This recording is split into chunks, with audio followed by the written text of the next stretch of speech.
Bueno, doctor Malpartida, muchísimas gracias nuevamente por la oportunidad de estar aquí con vosotros, eh, hablando un poco de filosofía, hablando un poco de este tipo o de estos pequeños artículos que digamos han tenido en bien publicarme.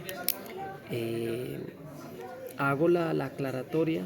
De todas formas, quienes ya nos han venido siguiendo lo sabrán. Quiero hacer dos. La primera, pues bueno, que yo no soy doctor, soy doctorando, ¿no?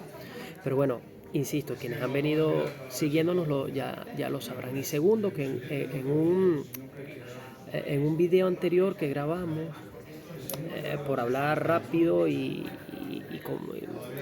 sin darle mucho sentido a la frase, ¿no? Comenté que tenían nuestros oyentes el honor de escucharnos, y no es todo lo contrario. Nosotros tenemos el honor de ser escuchados por este bonito público que nos sigue. Entonces quería hacer esa aclaratoria, pero que bueno, uno hablando rápido ya sabes que de repente se confunde. Bueno, en este caso nos trae a esta pequeña reunión un tema muy interesante. Es un artículo que escribí en el año 2021. Es un texto es poco maduro, ¿no? Es un texto joven, digamos. Y yo lo titulé, como bien dijiste, OnlyFans, el sexo en la época de su reproductibilidad técnica. Y esto esto es un título que yo parafraseé de Walter Benjamin sobre la obra de arte en la época de su reproductibilidad técnica, que a mí me pareció, cuando lo leí, me pareció que tenía mucho significado. Es un texto dedicado a la estética, y, y me pareció que tenía mucha, mucha sustancia respecto a estas nuevas técnicas que se presentan, en la cual es el sexo el protagonista, ¿no? ¿Qué, qué dice en líneas generales el texto de Benjamin? Pues que las obras de arte poseen dos tipos de valor: el valor de culto y el valor de exhibición. ¿Qué quiere decir esto? Que las obras de arte desde la antigüedad estaban eh, creadas con el fin eh, de generar culto, de ser contempladas. Por lo tanto, ellas tenían solamente, tenían una atmósfera que impresionaba a quien las veía, a quien las contemplaba. Esa atmósfera que se generaba, esa impresión que se generaba en torno a la escultura o a la pintura, él le llamó aura. ¿Qué pasa? Que este tipo de arte estaba oculto, no era un arte que se veía de forma diaria o de forma frecuente por los espectadores. Por lo tanto, cuando las personas podían verla, se generaba una expectativa y se generaba, por supuesto, una impresión importante ante ese acontecimiento. Era un acontecimiento, ¿no? Luego se da cuenta Benjamin que, que el aura de las obras de arte, esa sensación única cuando usted contempla una obra de arte, se rompe ante los medios de reproductibilidad técnica. Es decir, ya no era lo mismo ver, no sé, yo lo menciono en el artículo, la escultura de Hércules, de Hércules, o por ejemplo la Victoria en Samotracia en vivo. O sea, no era lo mismo la percepción que se tenía al verlo vivo, cuando ya usted había visto en revistas, en periódicos, en vídeos, en fotografías, etcétera, repetidas veces, pues ese tipo de escultura, o la Gioconda, etcétera. Entonces ya no generaba, en las camisetas, imagínate, ahora hay camisetas de la Gioconda, camisetas de no sé qué. Entonces, por supuesto, ya no es la misma sensación. Entonces pierde el aura, ha perdido el aura. ese tipo eh, de, de arte. Lo mismo pasa con el sexo. Nosotros tenemos una concepción del sexo marcada y atravesada por nuestra propia eh, cultura y creencia judeocristiana, perdón. ¿Qué pasa? Que nuestra concepción del cuerpo, venida justamente desde esa creencia, nos hace pensar, nos hace creer y nos hace adorar el cuerpo y verlo como el templo del alma. Por lo tanto, desde siempre se supo que el cuerpo tenía que ser resguardado, tenía que ser cuidado, porque era justamente el templo del alma, ¿no? Entonces, ver el cuerpo desnudo, tocar el cuerpo, era digamos, sacrílego. Por lo tanto, siempre el desnudo generaba un tipo de interés importante, un tipo de interés que ya ahora pues se ha perdido, ¿no? Porque nosotros podemos tener acceso al cuerpo desnudo desde internet, desde fotografías, desde revistas, desde camisetas, desde toda la cantidad y todo el abanico pues de medios tecnológicos que nos los permiten. Pero antes el sexo estaba restringido al arte. Y por supuesto también el sexo y la desnudez estaba restringido a la habitación del matrimonio y heterosexual, ¿no?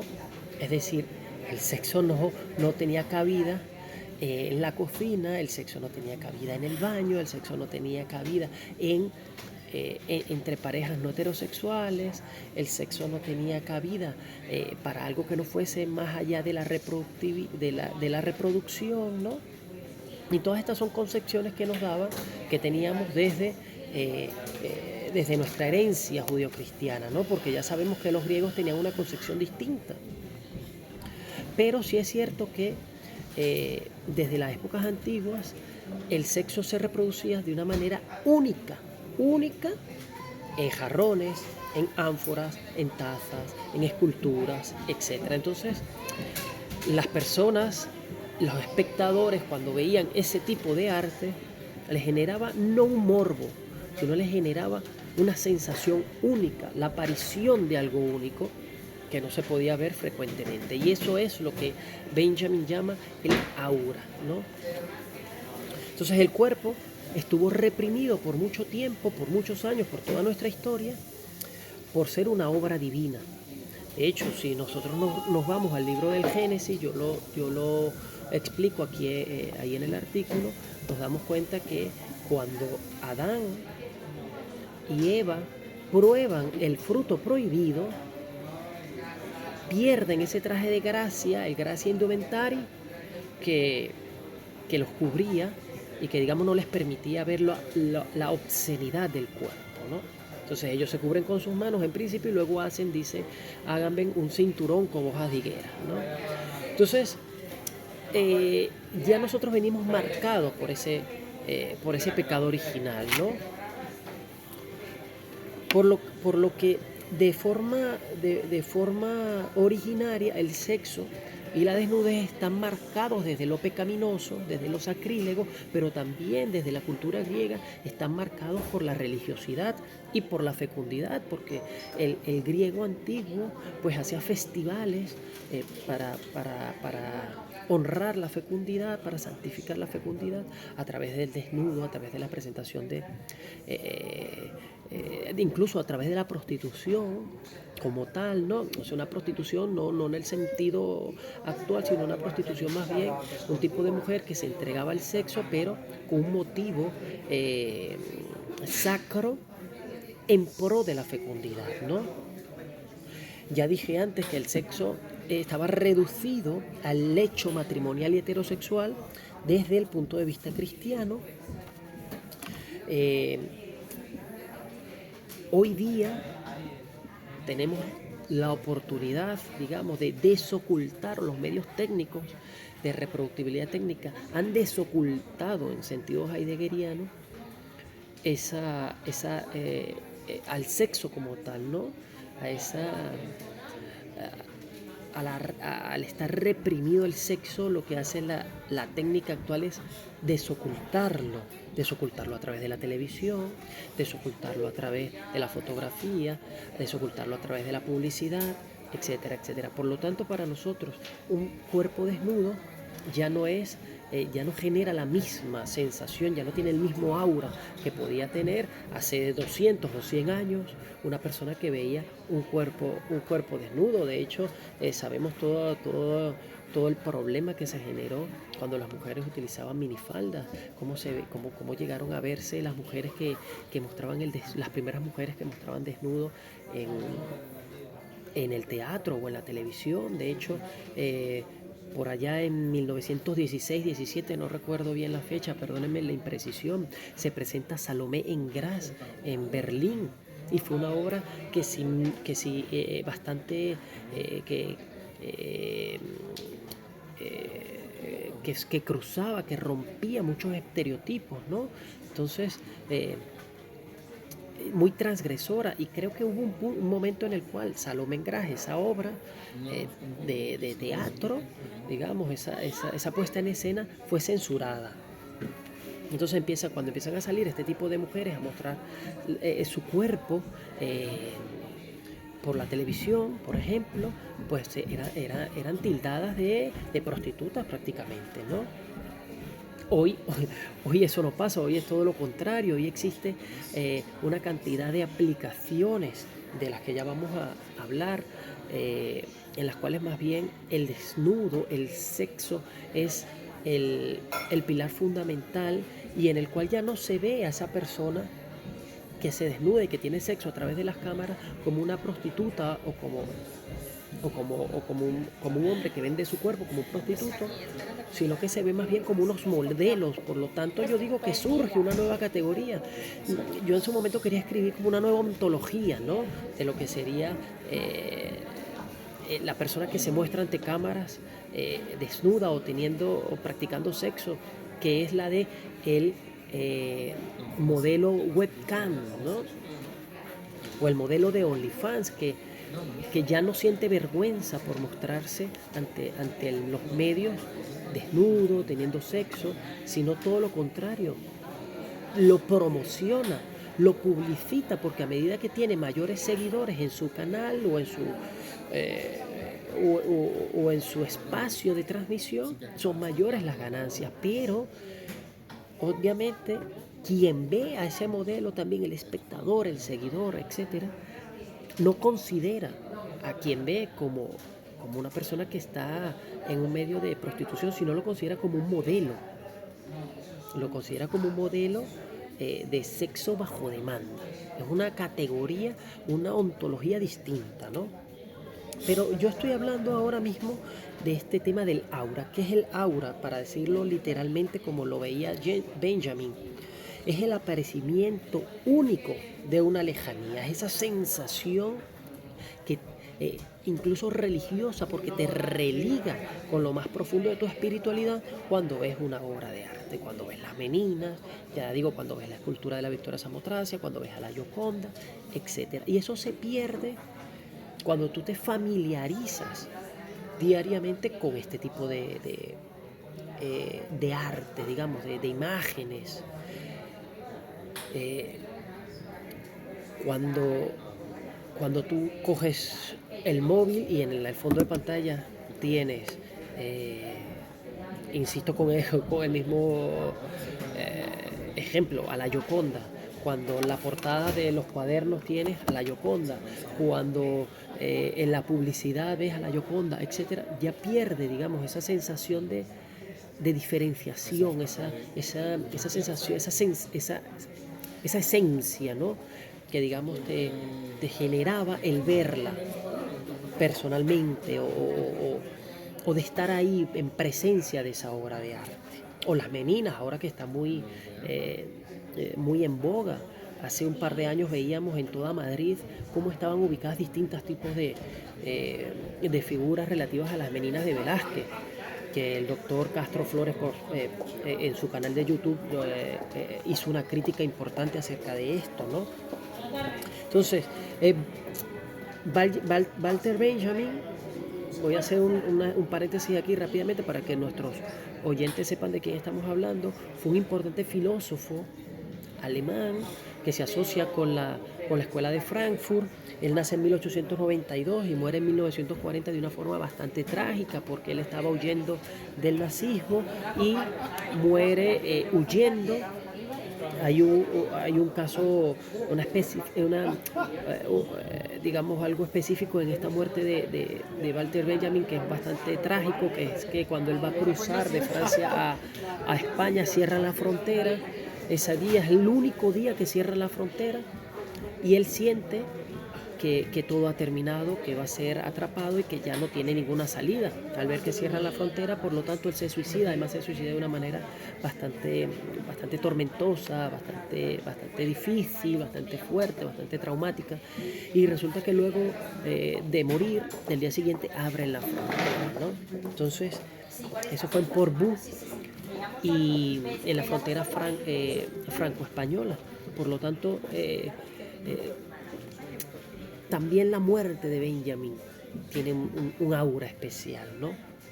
Ahora, si pasamos desde esa mitificación que tenía el sexo en la antigüedad y que, digamos, pudo haber tenido hasta principios del siglo XIX o quizás mediados del siglo XIX, del siglo XX, perdón, hoy las redes sociales, las aplicaciones, lo que hacen aplicaciones como Tinder, como Badoo, como Grindr, como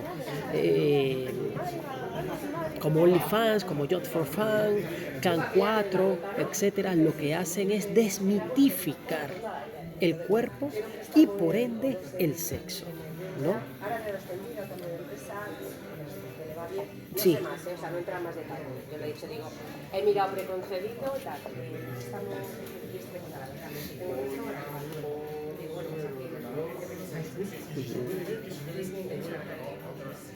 Correcto. Déjame que voy a buscar una llamada.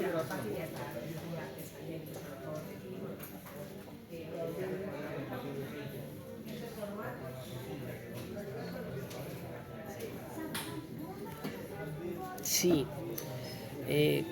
Voy a repetir la pregunta porque estoy grabando por este lado también. Y el doctor Malpartida me pregunta acerca de el sentido de la melancolía en la fotografía en Walter Benjamin. Yo voy a hacer dos acotaciones. Ustedes ven que se escriben que se escribe el nombre del filósofo con W.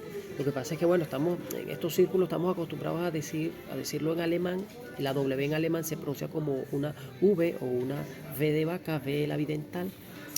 Y por eso digo Walter Benjamin, ¿no? Pero en este caso Walter Benjamin, aunque criticaba la reproductibilidad técnica porque hacía que se perdiera el aura del arte, veía en el único medio que podía salvar, lo único que podía salvar de estos medios de reproductibilidad era la fotografía. ¿Por qué? Porque veía la fotografía que podía despertar en quien la veía, en quien la tenía, un sentimiento melancólico, un sentimiento que no despertaba, por ejemplo, la televisión, porque usted cogía la foto de algún pariente cercano que había fallecido, del cual usted sentía algún tipo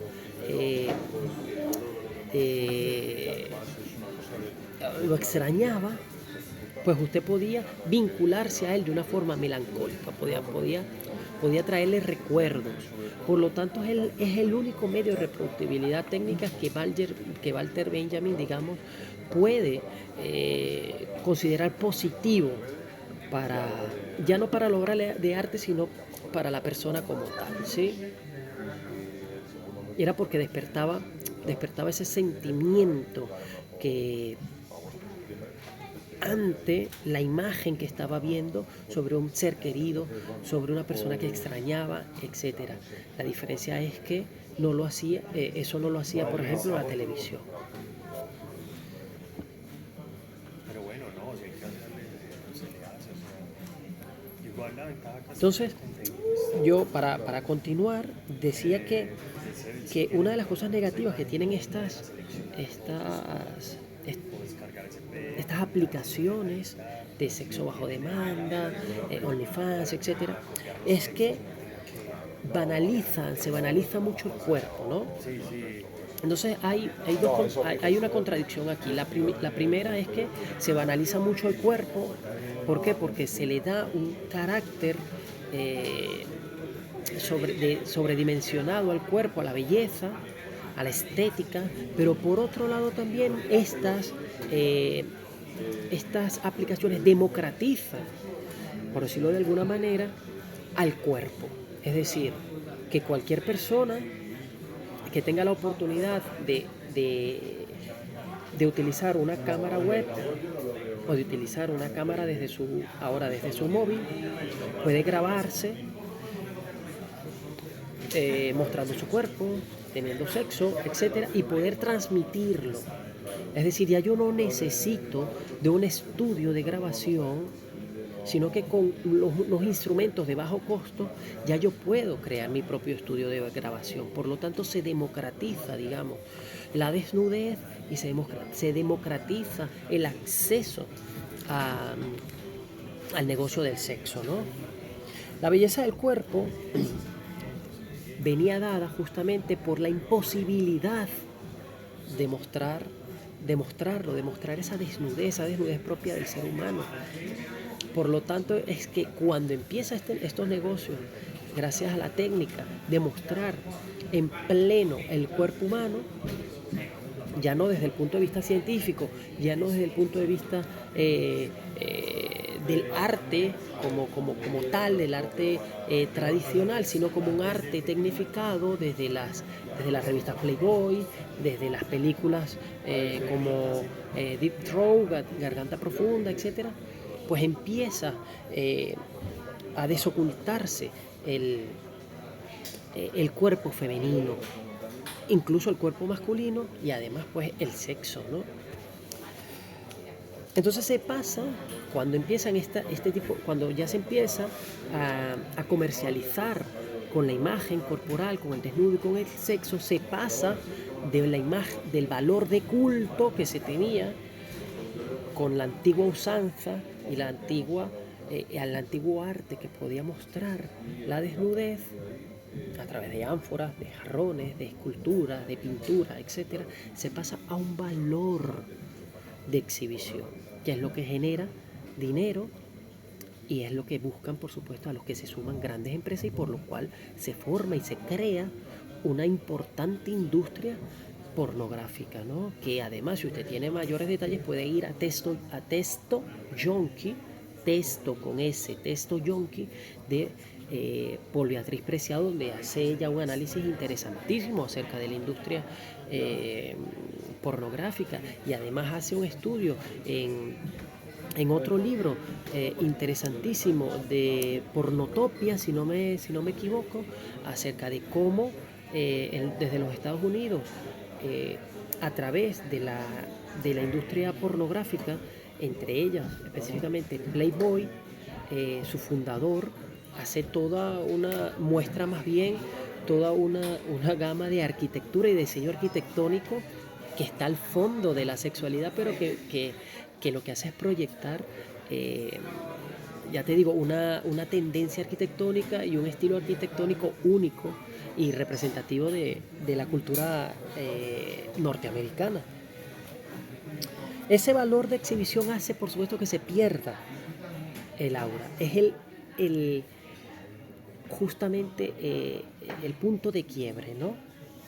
Porque de lo sagrado se pasa a lo común. Lo que quiero dejar claro aquí es que pese a que sucede esta transición que se pasa de lo sagrado a lo común, de lo pecaminoso a lo aceptado, dejan de ser aquellas personas que se presentan ante el medio no como una persona que practica la prostitución, una persona que se vende, digamos, en el sentido, digamos, como lo hacía, como lo plasmó Víctor Hugo en Los Miserables, aquel famoso personaje de esta mujer que se vendió porque tenía que alimentar a su hija y no sé qué. Ahora mismo se me va el nombre de este personaje.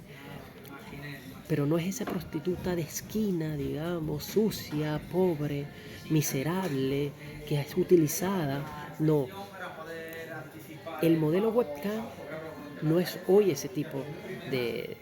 No representa ese tipo de prostitución, representa todo lo contrario, representa al nuevo modelo que desoculta el sexo y que a través del sexo se convierte en una figura, incluso en un sex symbol, ¿no?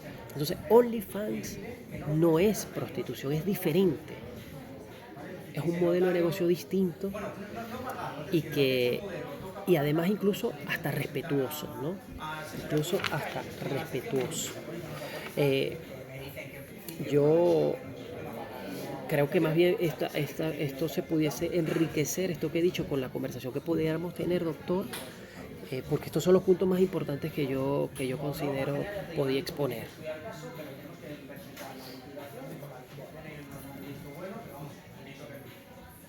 Me la pasas por correo, me la haces por aquí, los cambios lo pedimos, ¿vale? Sí, te entiendo. Es dejar todo listo. Venga, perfecto. Pues yo creo que no tenemos nada más pendiente, ¿no? Nada. Me dicen que nada, que simplemente no nos cobertura de un seguro privado para poder hacer citas médicas, pero no tiene ningún tipo de cobertura de seguro de vida ni nada. De hecho, en los certificados de seguros, ya por lo que me mandaron, que vienen todos los certificados, es lo único que había. ¿Vale?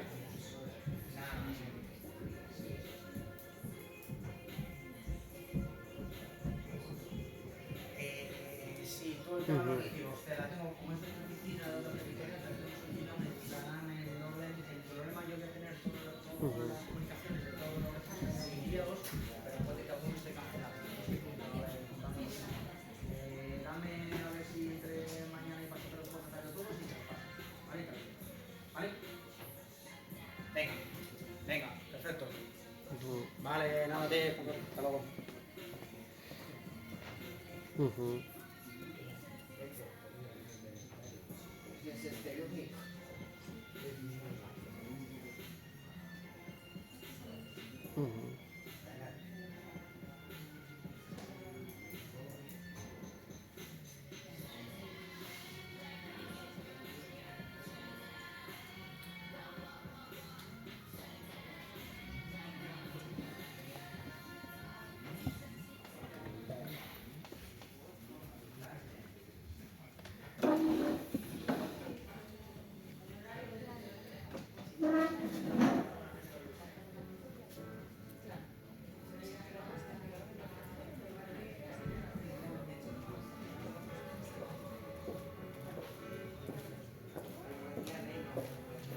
Buenos días, ¿qué tal?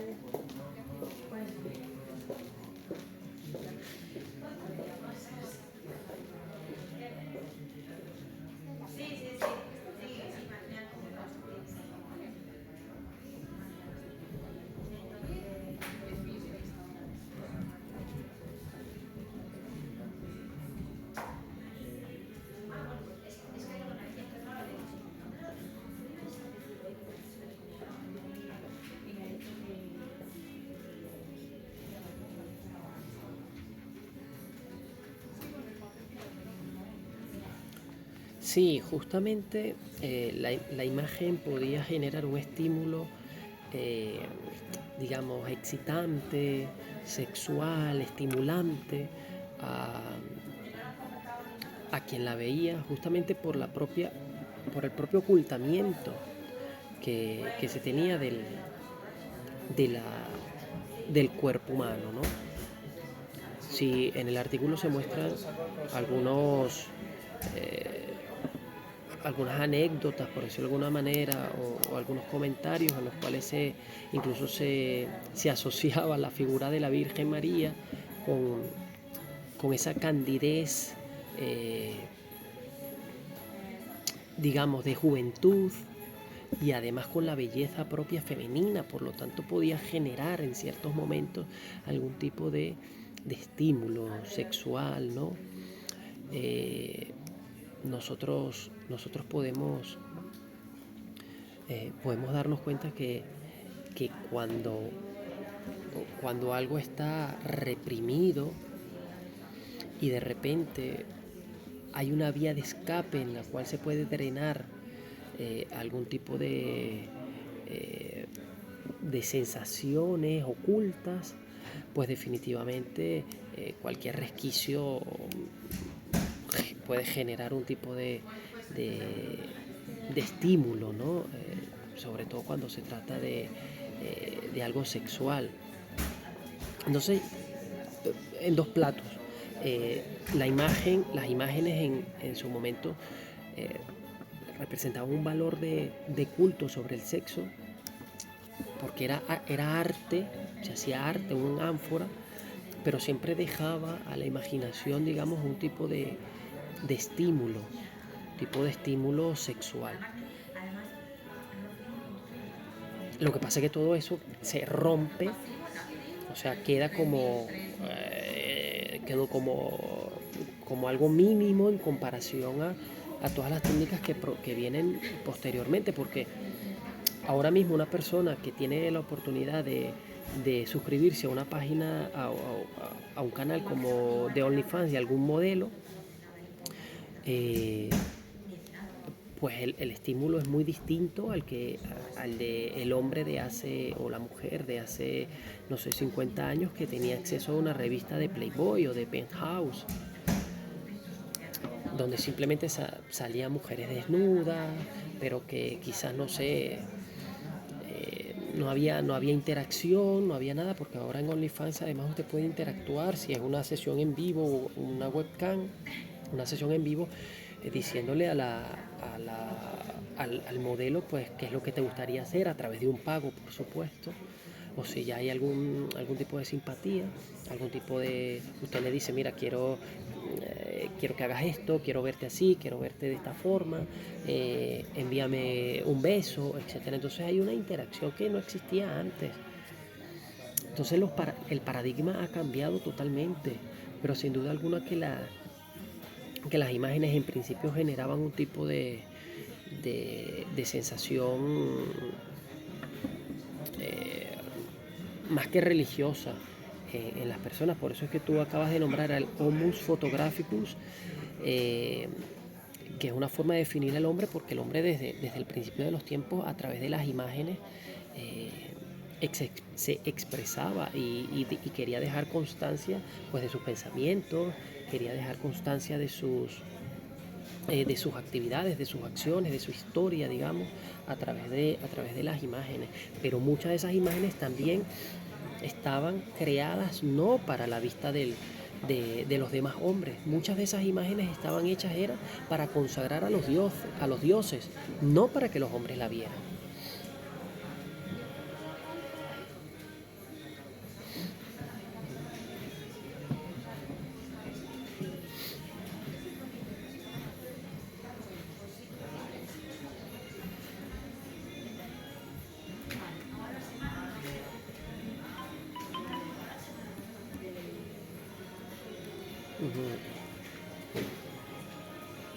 Sí.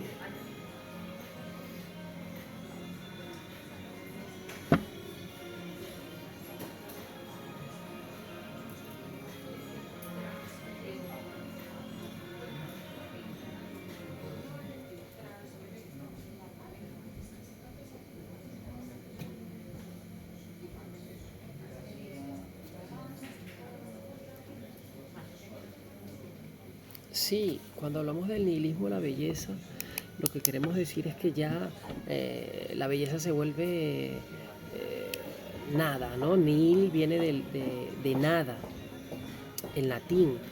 Es una forma más, la belleza ya no genera, digamos, ya pierde el aura,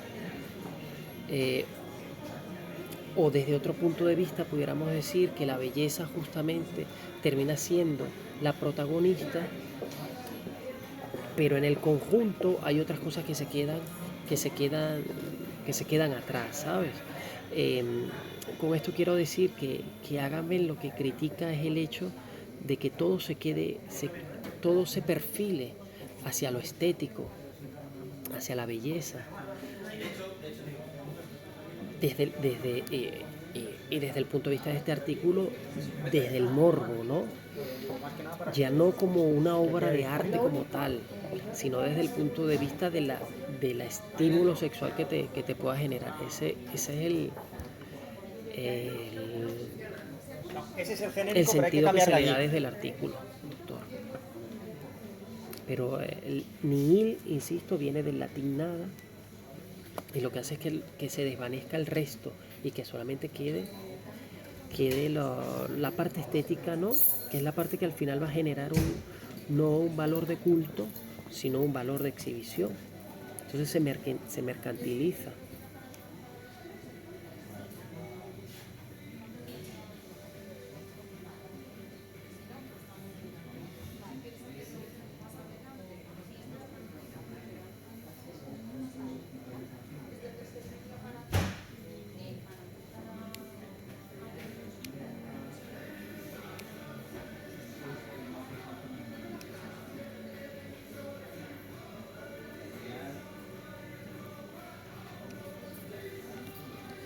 Sí, yo creo que el punto de quiebre para digamos, decir que el sexo y la desnudez han perdido su aura fue a partir de la creación de revistas pornográficas, como por ejemplo la aparición de Playboy, la aparición de la primera película, digamos, porno, que recaudó además millones de dólares a posteriori, que en principio habían películas clandestinas, que fue Garganta Profunda, y un artículo en particular en el cual yo trato este tema. Se llama The Deep Throat a Chaturbate, ¿no? Ese artículo, en donde explico cómo la industria pornográfica fue evolucionando, ¿no? Entonces, cuando ya una persona podía tener acceso libre al desnudo a través de este tipo de revistas como Playboy, Penthouse, etcétera, o de repente que tú podías ir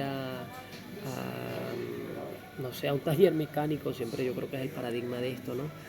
Y veías un calendario de Marilyn Monroe desnuda.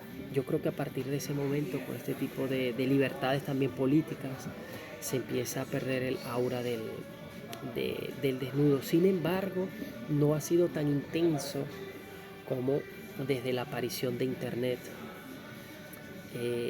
Y no desde el inicio del Internet, porque pese a que cuando el Internet surge como un gran medio, todavía la gente tenía, digamos, cierto pudor por mostrarse, ¿no?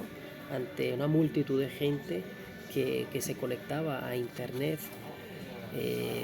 Sin embargo, a posteriori, con la creación de este tipo de medios como Chaturbate, Can 4, Jot4Fan es posterior, pero estas primeras, por ejemplo, de este estilo de sexo bajo demanda, yo creo que ya se pierde totalmente el aura del desnudez. Y por supuesto el OnlyFans pues ha hecho ya el trabajo completo, y aunado a eso pues algunos estilos musicales como el reggaetón también, ¿no? donde es un tipo de pornografía no visual pero sí auditiva. Entonces la pérdida del aura está justamente mezclada en ese... Tiene un punto de inicio, pero también tiene, digamos, un clímax, que es la aparición de canales de sexo bajo demanda por Internet, y además de ello, pues ya el quiebre total o el culmine, el punto culmine, que es el ápice, que es el OnlyFans. Aunado a eso, pues toda esta cultura de pornografía auditiva como el reggaetón, que han hecho que el sexo sea algo bueno a través de aplicaciones como Instagram, Snapchat, donde definitivamente es muy fácil mostrar el cuerpo, vender, digamos, a nivel de marketing, no a nivel de la venta del cuerpo como tal, pero sí a nivel de marketing, vender la imagen, utilizar la imagen del cuerpo, desnudo o semidesnudo, depende de la plataforma, por ejemplo en Twitter, para vender productos, para vender, digamos, servicios profesionales, etcétera. Entonces ya hoy definitivamente el cuerpo desnudo no genera ningún tipo de sensación religiosa. El cuerpo hoy, digamos, no genera incluso el enamoramiento que podía, desde el punto de vista romántico, que podía generar el cuerpo hasta principios del siglo XX, ¿no? Entonces es interesante cómo la tecnología desde este punto de vista sí que ha democratizado la libertad sexual, pero ha hecho que el propio cuerpo, que la propia desnudez y el sexo, en fin, pierda ese carácter estimulante, ese carácter sacro desde el punto de vista romántico, es decir, de enamoramiento, ese carácter de unicidad, ¿no? Porque al final tú puedes ver un cuerpo hermoso, y ya lo decía yo en el artículo, a través de cualquiera de estas plataformas, e incluso te puedes sentir sumamente estimulado, pero te sientes estimulado hasta el orgasmo, y ya que llega el orgasmo, pues decides pasar a otro modelo, ¿no? Decides pasar a otra plataforma. Y sabes que si no lo haces en ese momento, pues mañana lo tendrás a disposición, otra vez o dentro de una hora, etcétera. Que no era algo que pasaba, no sé, hace 50 años, hace 100 años, y mucho menos, pues, no sé, en el medioevo, que estaba más que reprimido.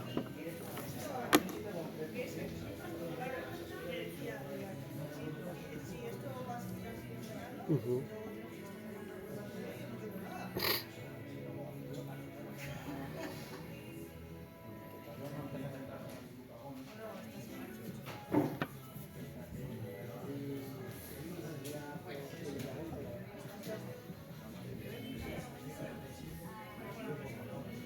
Uh-huh.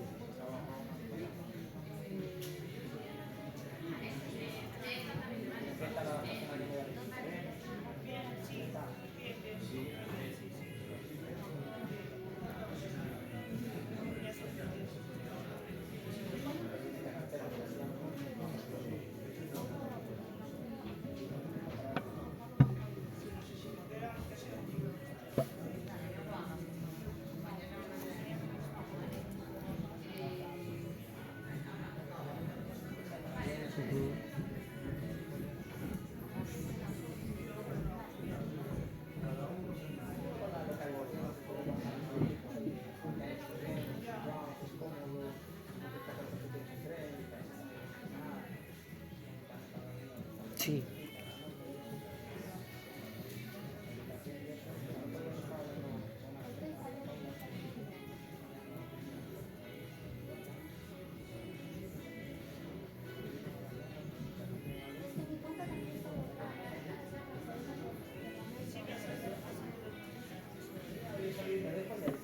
Uh-huh.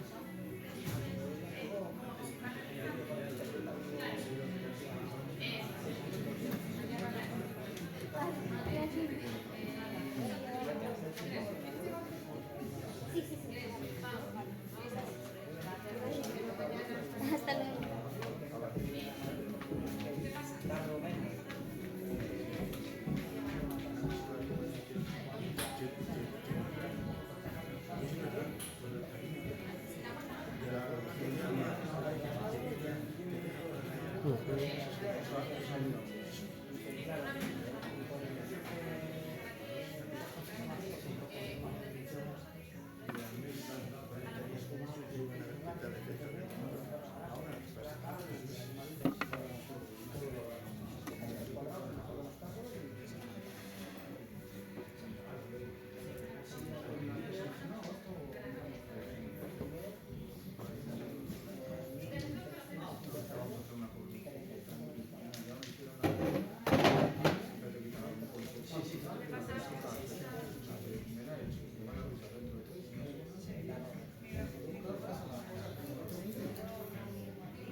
Mm.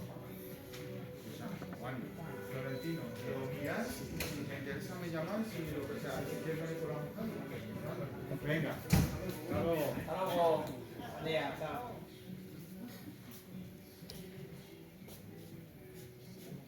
Sí, la pintura y el arte en particular, la escultura, estas muestras de arte más tradicionales, ciertamente que tienen un carácter religioso, pero religioso desde lo etimológico, ¿no? Recordemos que la palabra religión viene de religare, en lo que la uso desde este punto de vista, es decir, nos religa con algo. Yo ahora mismo no voy a decir con los dioses, con los espíritus, no, te religa al menos lo que quiero decir, contigo mismo, es decir, la contemplación de una pintura hace que tú te quedes atónito, ¿no? Que a través de esa contemplación te encuentres también a ti mismo, encuentres una explicación ante la impresión que te genera esa pintura. Y eso es justamente lo que Benjamin hablaba quería explicar, que era el aura, ¿no? Eso es algo que no tiene la televisión. ¿Por qué? Por ejemplo, porque la televisión es algo donde se pierde la originalidad del momento. Ajá. Uh-huh. Uh-huh.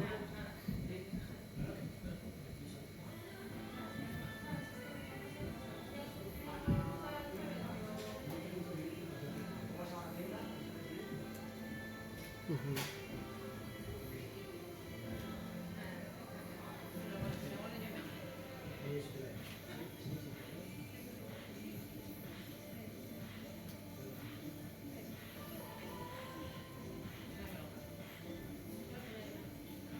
Uh-huh.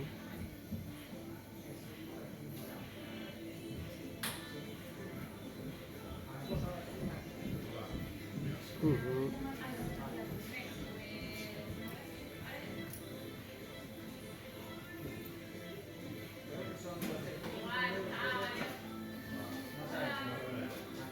Uh-huh.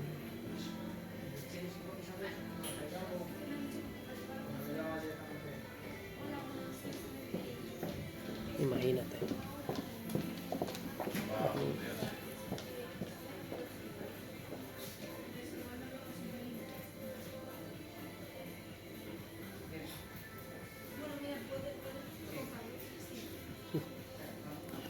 Sí, te comentaba que, por ejemplo, para Benjamin, la televisión hacía que se perdiera el aura porque era editado, más el teatro no, por ejemplo.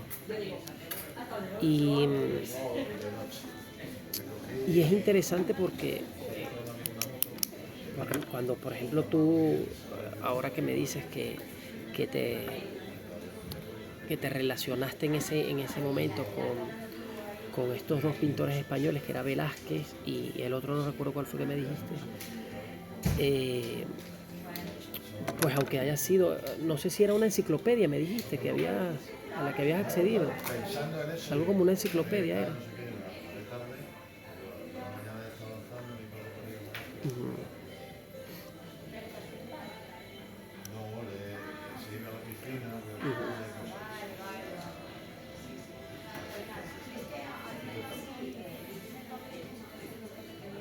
Ah, Leonardo. Uh-huh.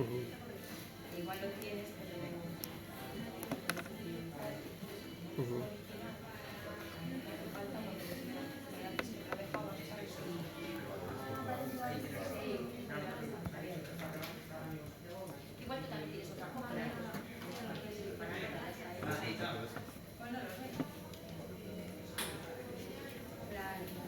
Uh-huh.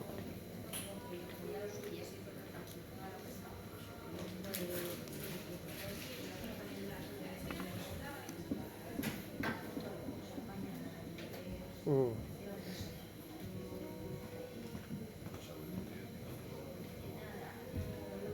Bueno, sí, pero, o sea, que tú les estuvo ahí, ¿no? Pero esa esa función es interesante y gracias por haberlo traído a colación, porque es interesante la función, y esto no lo niega Walter Benjamin, interesante la función educativa que generan estos medios de reproducción. ¿Por qué? Porque al final tú puedes acceder a la historia del arte, por ejemplo, a través de esos volúmenes que adquiriste. Sin embargo, es la saturación lo que desmejora, incluso va en contra del propio proceso pedagógico, andragógico o incluso hermenéutico interpretativo que se puede tener hacia el arte, ¿no? Cuando hay una saturación a través de la reproducción en medios técnicos de las obras de arte. Pero en este caso que tú nombras, me gusta porque así puedo explicar también que el arte puede servir estos medios de reproductibilidad técnica modernos pueden servir para la educación y para el fomento del arte, ¿no? Entonces, Walter Benjamin no es que está en contra de la reproductibilidad técnica, lo que está en contra es de la saturación. Ya te digo que salgan las obras de arte en las enciclopedias, en los cuadernos, en las camisetas, en las gorras, en las curitas, cuando tienes una herida. Bueno, en Venezuela le decimos curita, aquí en España le dicen tirita, no sé cómo dirán en Perú. Y pues una cantidad, curitas, etcétera. Entonces al final tú tienes a las meninas de Velázquez en la tirita, pero también la tienes en la camiseta y en la gorra y no sé qué. Entonces se pierde el respeto, vamos a llamarlo así. En vez de aura, si tú pones la palabra respeto, pues digamos pudieses tener más o menos la idea de lo que estamos hablando, ¿no? Así que gracias por traer eso.